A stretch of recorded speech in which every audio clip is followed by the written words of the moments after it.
Welcome to Kenton Teaches. Enjoy the video. In this video, I will explain how to make lobster sashimi. First, choose a live, healthy lobster, ideally around 1½ pounds, ensuring its freshness. Before you begin, chill the lobster for about 20 minutes. This calms it humanely.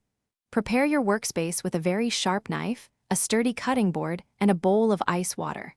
These tools are essential for a clean and precise preparation. Once the lobster is chilled, quickly dispatch it by making a swift, deep cut through its head.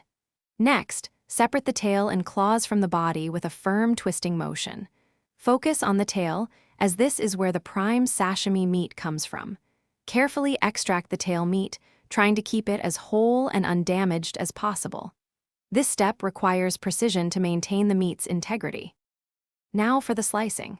Using your sharpest knife, slice the lobster tail meat very thinly, cutting against the grain. This technique ensures a tender, melt-in-your-mouth texture. Arrange these delicate sashimi slices artfully on a chilled plate. Presentation is key for sashimi, so take your time.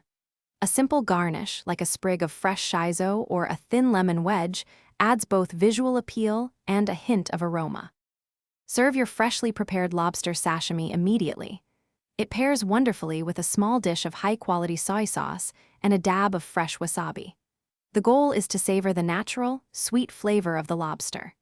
This dish is a true delicacy, offering a unique culinary experience. Remember to check the description for a link to the Shark AI Ultra Robot Vacuum and other great deals to keep your kitchen spotless after your culinary adventures. Thanks for watching. Please subscribe if this video was helpful.